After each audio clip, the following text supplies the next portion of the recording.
ইয়াগফিরুল্লাহু লিল মুআজ্জিনি মুনতাহা আযানি, মুয়াজ্জিন যখন আজানের শেষ শব্দ উচ্চারণ করে আল্লাহ তাআলা মুয়াজ্জিনের গুনাহ মাফ করে দেন। ওয়া ইস্তাগফিরু কুল্লু রতুবিন ওয়া ইয়াবিসিন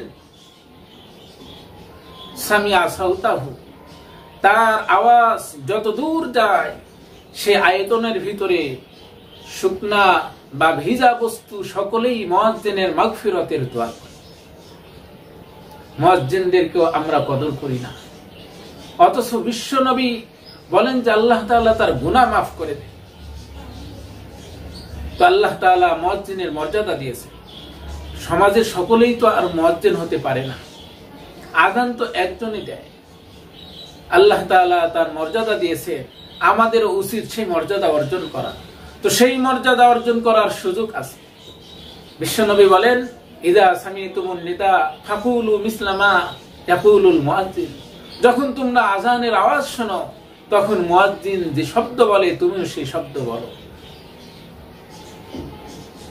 অন্য এক হাদিসে আল্লাহর রাসূল বলেন,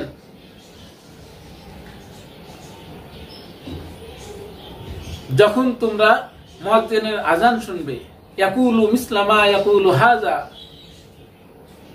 ইয়াকিনাম মিন কলবিহি, যে ব্যক্তি মুয়াজ্জিন যে শব্দ উচ্চারণ করে বিশ্বাসের সাথে অন্তরের 100% বিশ্বাস নিয়ে ওই শব্দগুলো উচ্চারণ করবে, দাখালাল জান্নাহ, আল্লাহ তাআলা তাকে জান্নাতে প্রবেশ করাবে। এজন্য মুয়াজ্জিনকে আল্লাহ তাআলা মর্যাদা দিয়েছেন। নবী মুহাম্মদ সাল্লাল্লাহু আলাইহি ওয়াসাল্লাম মসজিদে নববীতে ইমামতি করতে, আর মুয়াজ্জিন ছিলেন হযরত বিলাল রাদিয়াল্লাহু আনহু। গায়ের রং কালো হলেও অন্তরটা ছিল সাদা, পরিষ্কার পরিচ্ছন্ন। বিশ্বনবীর বন্ধু ছিলেন মুয়াজ্জিন, ওই বিলাল রাদিয়াল্লাহু আনহুর উত্তরসূরি। পৃথিবীর যে কোনো মসজিদেরই মুয়াজ্জিন হোক, বিশ্বনবী তাদের ফজিলত বর্ণনা করেছে, তাদের সম্মান আছে, তাদের সাথে ভালো ব্যবহার করা, তাদেরকে নিজের হুকুমের গোলাম মনে না করা,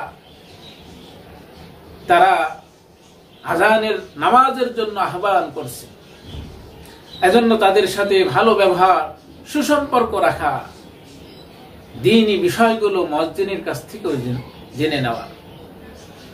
সাথে সাথে আযান শোনার পরে একটি দোয়া আছে, যে দোয়া আমাদের অধিকাংশ মুসল্লিদের, মুমিন মুসলমানদের মুখস্থ। আল্লাহুম্মা রাব্বা হাযিহি দাওয়াতি তাম্মা, আল্লাহুম্মা, হে আল্লাহ, রাব্বা হাযিহি দাওয়াতি তাম্মা, এই পরিপূর্ণ দাওয়াত বা আহ্বানের মালিক, আসসালাতুল কাইমা, আগত নামাজের মালিক, আতি মুহাম্মাদানিল ওয়াসিলা, তুমি মুহাম্মদ সাল্লাল্লাহু আলাইহি ওয়াসাল্লামকে ওসিলা বানাও, ওয়াল ফাদিলা, এই এবং মর্যাদা দান করো, ওয়াবআসহু মাকামাম মাহমুদা, তাকে মাকামে মাহমুদে উঠাও, প্রশংসিত স্থানে উঠাও, আল্লাযী ওয়া'আদতা, যার ওয়াদা তুমি করেছো। বিশ্বনবী বলেন, যখন আমার কোন উম্মত আযানের পরে এই পর্যন্ত বলে হাল্লাত লাহু শাফাআতি, ওই উম্মতের জন্য আমি নবীর শাফায়াত হালাল হয়ে যায়, আবশ্যক হয়ে যায়, তার শাফায়াত আমার জন্য হালাল। তো আযানের পরে এই দোয়াগুলো পাঠ করা, সাথে আযানের পরে যখন মসজিদে যাব, মসজিদে গিয়ে আদবের সাথে মসজিদে প্রবেশ কর, দুনিয়াবি ফাহিশা কোনো কথা যেন না হয়। বর্তমান যুগে মসজিদে যখন মুয়াজ্জিন ইকামত দেয়া শেষ করে, তার আগেই ইমাম সাহেব এলান করেন যে কাতার সোজা করি, মোবাইল বন্ধ করি। কিন্তু নামাজের ভিতরে অনেকেই বেখেয়ালে মোবাইল বন্ধ করে না, নামাজের ভিতরে ফোন বাজতে থাকে।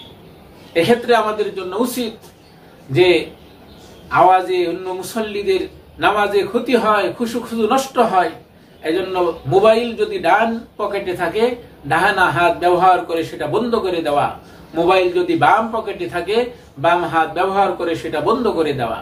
খেয়াল রাখতে হবে দুই হাত যেন না খোলা হয়। আমলে কাসির হলে তো নামাজই নষ্ট হবে। আমাদের দেশের অনেক মুসল্লি এমন আছে, নামাজের ভিতরে মোবাইল বেজে উঠেছে, সে রিসিভ করে নামাজের ভিতরেই বলে আমি নামাজের ভিতরে আছি, পরে কথা বলে। তার নামাজ কি হবে? নামাজের ভিতরে বলে যে আমি নামাজের ভিতরে আছি, মোবাইল রিসিভ করে এই কথা বললে তার নামাজই তো নষ্ট হয়ে যাবে। এজন্য মসজিদের আদবের প্রতি লক্ষ্য রেখে মসজিদে প্রবেশের আগেই মোবাইল বন্ধ করে